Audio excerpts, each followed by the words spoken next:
আসসালামু আলাইকুম রহমতুল্লাহ। হজরত ওমর রাদিয়াল্লাহু তাআলা আনহুর সংক্ষিপ্ত জীবনী। উপস্থিত ইসলামিক ব্লগস 811। যদি কোনো ভুলভ্রান্তি হয়ে থাকে সবাই ক্ষমা সুন্দর দৃষ্টিতে দেখবেন আর দয়া করে কমেন্ট করে জানাবেন। ইসলামিক ভিডিও পেতে সাবস্ক্রাইব করে পাশে থাকুন, ক্লিক বেল আইকন। ইসলাম সম্পর্কে নিজে জানুন, শেয়ার করে অন্যকে জানার সুযোগ করে দিন। Please like, comments and share. নাম ও পরিচয়। উমর ইবনুল খাত্তাব রাদিয়াল্লাহু আনহু 584 খ্রিস্টাব্দ থেকে 444 খ্রিস্টাব্দ ছিলেন ইসলামের দ্বিতীয় খলিফা ও প্রধান সাহাবীদের অন্যতম। প্রথম খলিফা হজরত আবু বকর রাদিয়াল্লাহু তাআলা আনহুর মৃত্যুর পর তিনি দ্বিতীয় খলিফা হিসেবে দায়িত্ব গ্রহণ করেন। উমর রাদিয়াল্লাহু তাআলা আনহু ইসলামী আইনের একজন অভিজ্ঞ আইনজ্ঞ ছিলেন। ন্যায়ের পক্ষ অবলম্বন করার কারণে তাকে আল ফারুক, সত্য মিথ্যার পার্থক্যকারী উপাধিতে ভূষিত করা হয়। আমিরুল মুমিনিন উপাধিটি সর্বপ্রথম তার ক্ষেত্রেই ব্যবহৃত হয়েছে। ইতিহাসে তাকে প্রথম উমর হিসেবেও উল্লেখ করা হয়। নামের মিল থাকার কারণে পরবর্তীকালের উমাইয়া খলিফা উমর ইবনে আব্দুল আজিজকে দ্বিতীয় উমর হিসেবে সম্বোধন করা হয়। সাহাবীদের মর্যাদার ক্ষেত্রে সুন্নিদের কাছে আবু বকর রাদিয়াল্লাহু তাআলা আনহুর পর উমর রাদিয়াল্লাহু তাআলা আনহুর অবস্থান। শিয়া সম্প্রদায় উমর রাদিয়াল্লাহু তাআলা আনহুর এই অবস্থান স্বীকার করে না। এছাড়াও তিনি ছিলেন ইসলামের নবী মুহাম্মদ সাল্লাল্লাহু আলাইহি ইসলামের শ্বশুর, যেহেতু ওমর রাদিয়াল্লাহু তাআলা এর মেয়ে আফসা রাদিয়াল্লাহু তাআলা আনহা ছিলেন মুহাম্মদ সাল্লাল্লাহু আলাইহি ইসলামের স্ত্রী। ওমর রাদিয়াল্লাহু তাআলা আনহুর শাসনামলে খিলাফতের সীমানা অকল্পনীয়ভাবে বৃদ্ধি পায়। এ সময় সাসানীয় সাম্রাজ্য ও বাইজেন্টাইন সাম্রাজ্যের 2/3 মুসলিমদের নিয়ন্ত্রণে আসে। তার শাসনামলে জেরুজালেম মুসলিমদের হস্তগত হয়। তিনি পূর্বের খ্রিস্টান রীতি বদলে ইহুদিদেরকে জেরুজালেমে বসবাস ও উপাসনা করার সুযোগ দিয়েছিলেন। তার জীবনকর্মের উপর শিবলি নোমানি রচিত আল ফারুক গ্রন্থটি অন্যতম। পরিবার: উমর ইবনে খাত্তাব, ইবনে নুফাইল, ইবনে আব্দুল উজ্জাহ, ইবনে রিবাহ, ইবনে আবদুল্লাহ, ইবনে কাস, ইবনে রাজা, ইবনে আদি, ইবনে কাব, ইবনে লুয়াই। উমর রাদিয়াল্লাহু তাআলা সর্বমোট 9 বার বিয়ে করেন। তার 14 জন সন্তান ছিল, তাদের মধ্যে 10 জন ছেলে ও 4 জন মেয়ে। স্ত্রী জয়নব বিনতে মাজুন জাহেলিয়ার যুগে, ছেলে আবদুল্লাহ ইবনে ওমর, ছেলে আব্দুর রহমান ইবনে ওমর জ্যেষ্ঠজন, ছেলে আব্দুর রহমান ইবনে ওমর, মেয়ে হাফসা বিনতে ওমর। স্ত্রী উম্মে কুলসুম বিনতে জারউলিয়া খুজিমা তালাকপ্রাপ্ত, ছেলে উবাইদুল্লাহ ইবনে ওমর, ছেলে জায়েদ ইবনে ওমর। স্ত্রী কুতাইবা বিনতে আবি উমাইয়া আল মাখজুমি তালাকপ্রাপ্ত, স্ত্রী উম্মে হাকিম বিনতে আল হারিস ইবনে হিসাম, মেয়ে ফাতিমা বিনতে ওমর। স্ত্রী জামিলা বিনতে আসিম ইবনে সাবিত ইবনে আবিল আকলাহ আউস গোত্রের সদস্য, ছেলে আসিম ইবনে ওমর।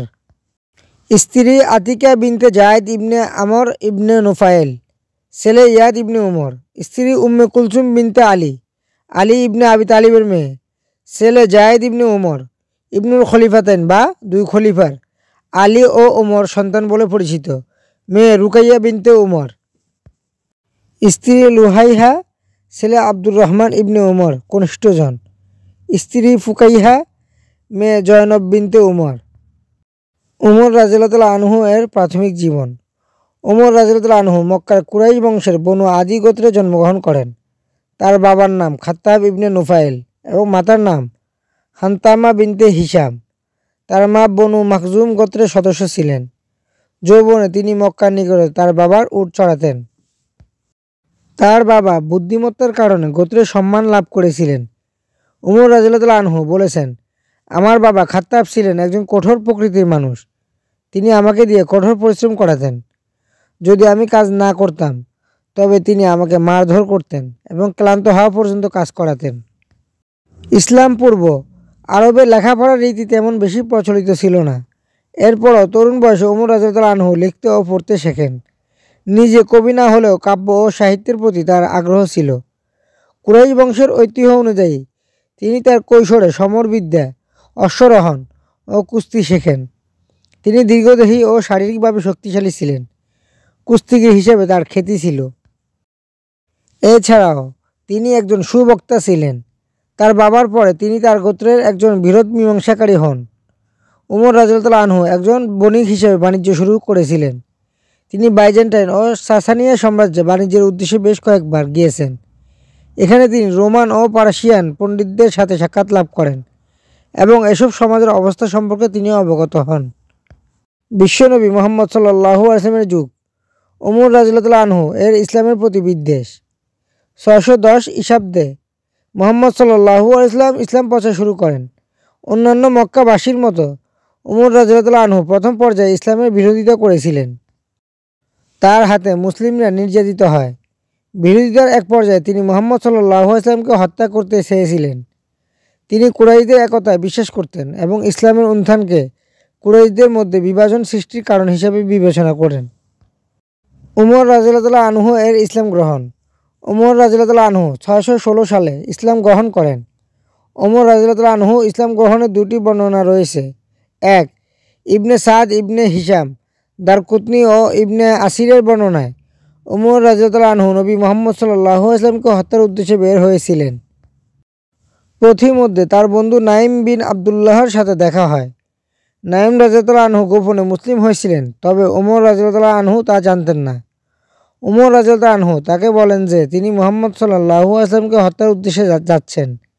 এই সময় ওমর রাদিয়াল্লাহু আনহু তার বোন ও ভগ্নিপতির ইসলাম গ্রহণের ব্যাপারে জানতে পারেন। এ সংবাদে রাগান্বিত হয়ে ওমর রাদিয়াল্লাহু আনহু তার বোনের বাড়ির দিকে যাত্রা করেন। বাইরে থেকে তিনি কোরআন তেলাওয়াতের আওয়াজ শুনতে পান। এ সময় খাব্বাব ইবনুল আরাত তাদের সূরা তাহা বিষয়ে পাঠ দিচ্ছিলেন। ওমর রাদিয়াল্লাহু আনহু ঘরে প্রবেশ করলে তারা পাণ্ডুলিপিটি লুকিয়ে ফেলেন, কিন্তু ওমর রাদিয়াল্লাহু আনহু তাদের জিজ্ঞাসাবাদ শুরু করে। এক পর্যায়ে তাদের উপর হাত তোলেন। এরপর বোনের বক্তব্যে তার মনে পরিবর্তন আসলে তিনি স্নেহপূর্ণভাবে পাণ্ডুলিপিটি দেখতে চান, কিন্তু তার বোন তাকে পবিত্র হওয়ার জন্য গোসল করতে বলেন এবং বলেন যে এরপরই তিনি তা দেখতে পারবেন। উমর রাদিয়াল্লাহু আনহু গোসল করে পবিত্র হয়ে সূরা তাহার আয়াতগুলো পাঠ করেন। এতে তার মন ইসলামের দিকে ধাবিত হয়। এরপর তিনি মুহাম্মদ সাল্লাল্লাহু আলাইহি ওয়াসাল্লামের কাছে গিয়ে ইসলাম গ্রহণ করেন। তখন তার বয়স ছিল 39 বছর। ইসলাম গ্রহণের পর ওমর রাদিয়াল্লাহু আনহু এই সময় মুসলিমদের সবচেয়ে কঠোর প্রতিপক্ষ আবু জাহলকে তা জানান। ওমর রাদিয়াল্লাহু আনহু ইসলাম গ্রহণের পর প্রকাশ্যে কাবার সামনে নামাজ আদায় করাতে মুসলিমরা বাধার সম্মুখীন হয়নি। ইসলাম গ্রহণের পর গোপনীয়তা পরিহার করে প্রকাশ্যে তিনি মুসলিমদের নিয়ে বাইরে আসেন এবং কাবা প্রাঙ্গণে উপস্থিত হন। তিনি ছাড়াও হামজা ইবনে আব্দুল মুত্তালিব এই দলের নেতৃত্বে ছিলেন।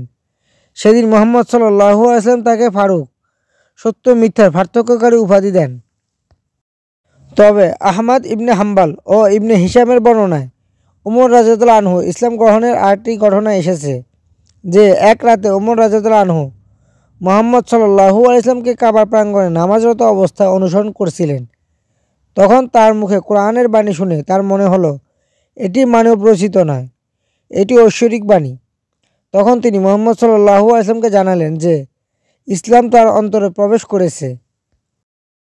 মূলত সকল বর্ণনাকারী এই ব্যাপারে একমত। ওমর রাদিয়াল্লাহু আনহু ইসলাম গ্রহণে মুসলমানদের মনোবল যথেষ্ট বৃদ্ধি পায়। সহিহ বুখারীর বর্ণনা মতে আব্দুল্লাহ ইবনে মাসউদ রাদিয়াল্লাহু আনহু এ প্রসঙ্গে বলেন, যখন ওমর রাদিয়াল্লাহু আনহু মুসলিম হন তখন থেকে আমরা সমানভাবে শক্তিশালী হয়েছিলাম এবং মান সম্মানের সঙ্গে বসবাস করতে পেরেছিলাম। ভিডিওর বাকি অংশ আসছে আগামী পর্বে।